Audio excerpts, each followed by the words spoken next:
बिस्मिल्लाहिर्रहमानिर्रहीम। अस्सलाम वालेकुम माय डियर स्टूडेंट्स, आज हम chapter number 7 density and temperature के topic relationship between motion of particles and temperature के हिसाब के बारे में आज पढ़ने की ये कोशिश करेंगे। डियर स्टूडेंट्स, क्या कभी आपने सोचा कि जब भी आप कभी चाय बनाने के लिए देगची में अगर पानी मौजूद हो और आप उसमें हीट को एंटर करने की कोशिश करें, ऐसा क्यों होता है कि ये इसके पार्टिकल्स जो हैं वो ऊपर जंप लगाना शुरू कर देते हैं? बॉयल जब हो रहे हो तो ऐसा क्यों होता है कि ऐसे लग रहा होता है कि जैसे पानी जो है वो बाहर निकलने की कोशिश कर रहा है?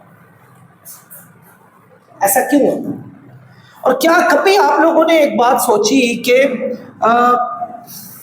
इसी तरह अगर हम कुछ गैसेस के पार्टिकल को हीट अप करने की कोशिश करें, यानी उसमें हीट दाखिल करने की कोशिश करें, वो एक्सपैंड होने क्यों शुरू हो जाते हैं? ऐसा क्यों होता है? तो डियर स्टूडेंट्स, आज हमारा लेक्चर एंड इसी चीज़ के बारे में है।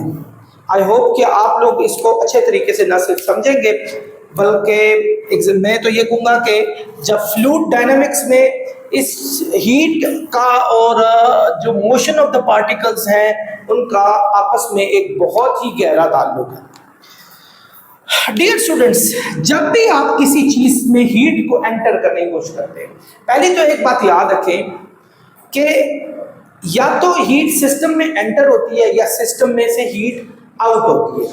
सिस्टम में जब हीट एंटर होती है तो किसी भी ऑब्जेक्ट का टेम्परेचर राइज होना शुरू हो जाता है, और जब भी सिस्टम में हीट उसमें से निकाल दी जाती है तो फिर क्या होता है, सिस्टम जो उसके मॉलिक्यूल्स हैं वो उनमें से उसका टेम्परेचर डाउन होना शुरू हो जाता है।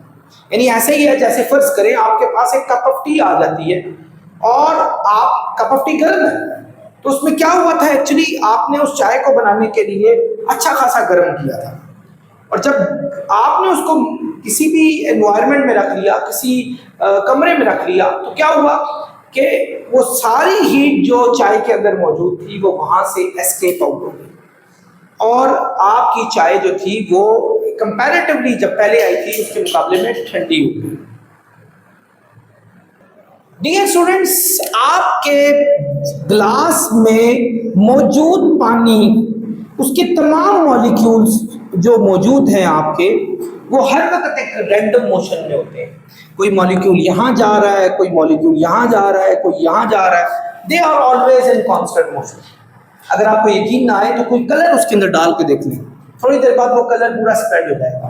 यानी वाटर के मॉलिक्यूल उस कलर को एक एक जगह पर लेके चले जाएंगे। यानी ये चीज हमें ये बताती है कि actually all molecules are in constant motion, आपके पास हर वक्त मोशन में मौजूद है।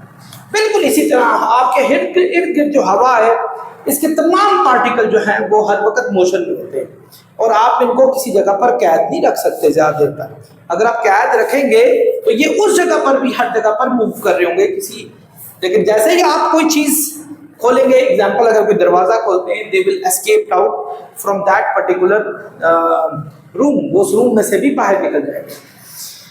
सो बताने का मकसद ये था कि जितने भी आपके लिक्विड गैसेस हैं, इनके जो पार्टिकल्स होते हैं, जो इनके मॉलिक्यूल्स होते हैं, वो हर वक्त मोशन में होते हैं।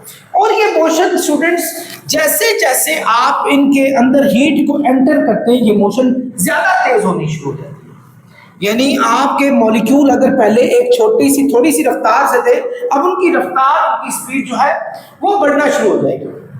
एक्चुअली जब भी हीट हम किसी सिस्टम में दाखिल करते हैं तो एक्चुअली उस सिस्टम का जो टेम्परेचर है वो राइज होना शुरू हो जाता है। अगर सिस्टम का टेम्परेचर राइज होना शुरू हो जाए तो क्या होगा, ये मैं आपको बताऊंगा।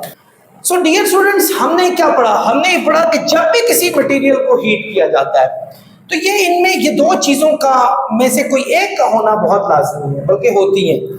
या तो it can speed up the particles and increases kinetic energy of the particles. Dear students, जब भी आप किसी लिक्विड को या किसी भी मटेरियल को हीट करते हैं, किसी भी मटेरियल को, नॉट ओनली लिक्विड, जब भी किसी को हीट करते हैं या इसको कर लेंगे, इवन सॉलिड को कर लें, ठीक है, होता क्या है कि इसके अंदर जो एटम्स और मॉलिक्यूल्स होते हैं उनके अंदर थर्मल एनर्जी बढ़नी शुरू हो जाती है। यानी हीट इसके अंदर जब ट्रांसफर होती है, इनके अंदर थर्मल एनर्जी इंक्रीज होती है।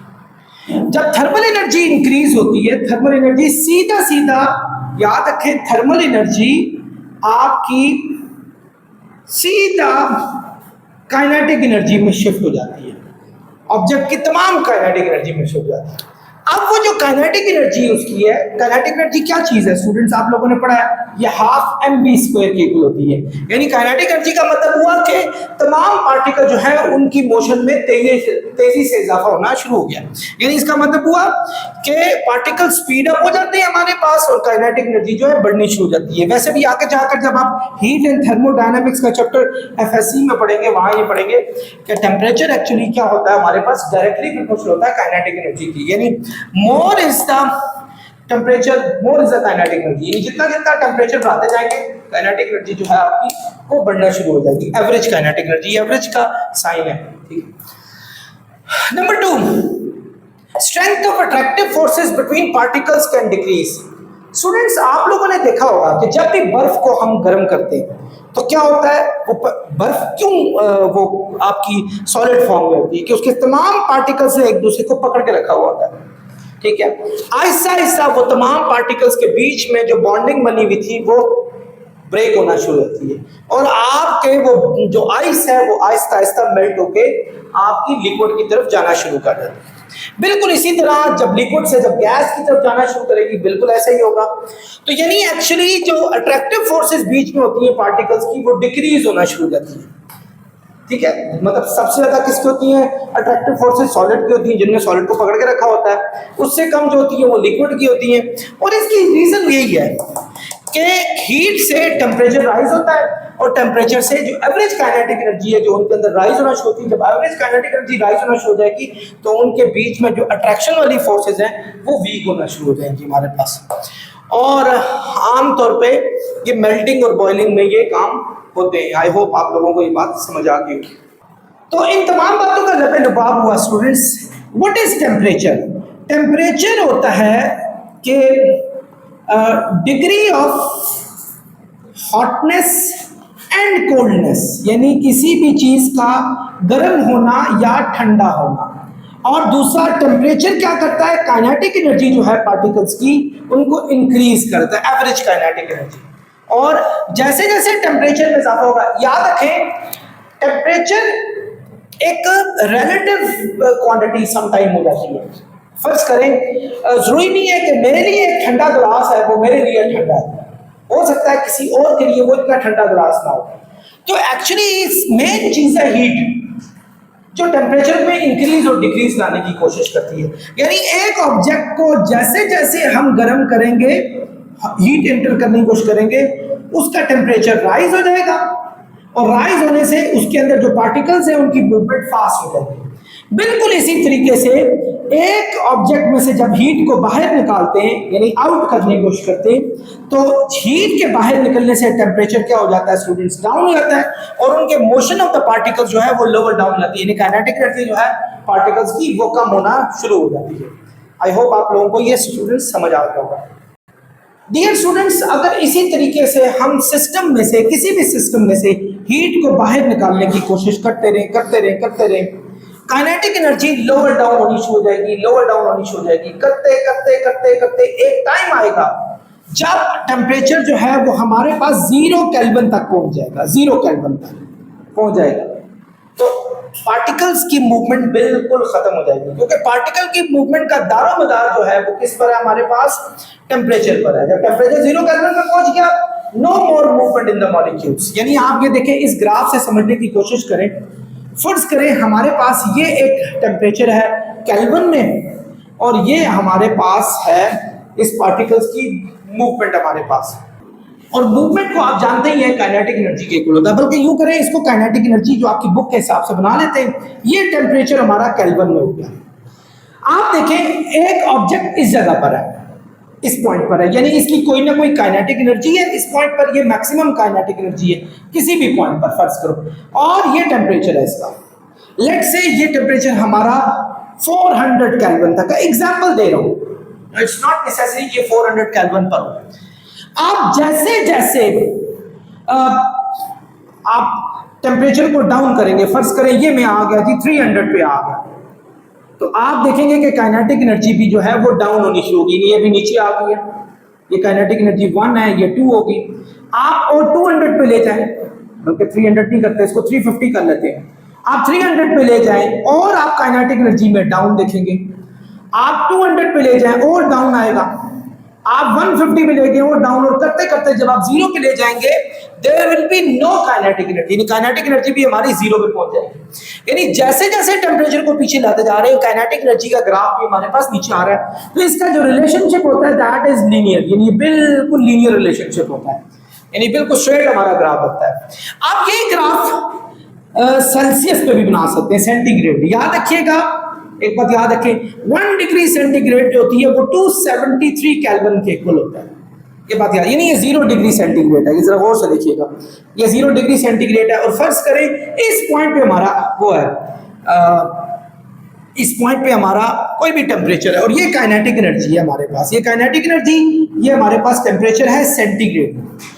तो स्टूडेंट्स फर्ज करें अगर आपका पार्टिकल इस पॉइंट पर मौजूद है, ये, तो आप जैसे जैसे इसको कम करते जा रहे हैं, जैसे जैसे टेम्परेचर को कम करते जा रहे हैं, टेम्परेचर डाउन हो रहा है, काइनेटिक एनर्जी भी down, temperature down, kinetic energy down, temperature down, kinetic energy भी डाउन, और आखिरकार टेम्परेचर 0 पे आ गया, kinetic energy is still there, क्योंकि ये 0 सेल्सियस है। 0 Celsius, I am sorry, 0 Celsius जो होता है वो 273 केल्विन के इक्वल होता है। ये दोबारा सही कर ले, मैं गलत आ गया। 0 सेल्सियस 273 केल्विन के इक्वल होता है।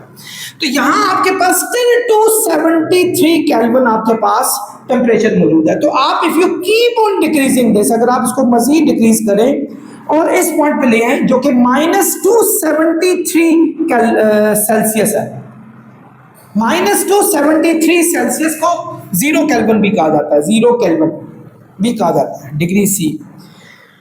तो -273 को अगर ले जाएं तो इस जगह पर आपकी काइनेटिक एनर्जी पार्टिकल की क्या हो जाएगी, 0 हो जाएगी, यानी बिल्कुल ऐसे ही जैसे मैंने ये बताया था। स्टूडेंट्स इस पॉइंट को कहते होते हैं, जिस जगह पर काइनेटिक एनर्जी टोटल किसी भी ऑब्जेक्ट की 0 हो जाती है, इस पॉइंट को कहते होते हैं एब्सोल्यूट जीरो। क्या कहा जाता है स्टूडेंट्स? एब्सोल्यूट जीरो, ये कहा जाता है। यानी this is the temperature where the kinetic energy of the body will become absolute zero, यानी काइनेटिक एनर्जी भी 0 हो गई, टेम्परेचर भी हमारे पास 0 हो गया। डियर स्टूडेंट्स, आई होप आप लोगों ने न सिर्फ इसको समझा होगा, बल्कि आई होप आप इसको अच्छे तरीके से लर्न भी करेंगे। तो नेक्स्ट टॉपिक तक आप लोगों से खुदा हाफिज़ चाहता हूँ, अपना बहुत ख्याल रखिएगा। अस्सलाम वालेकुम।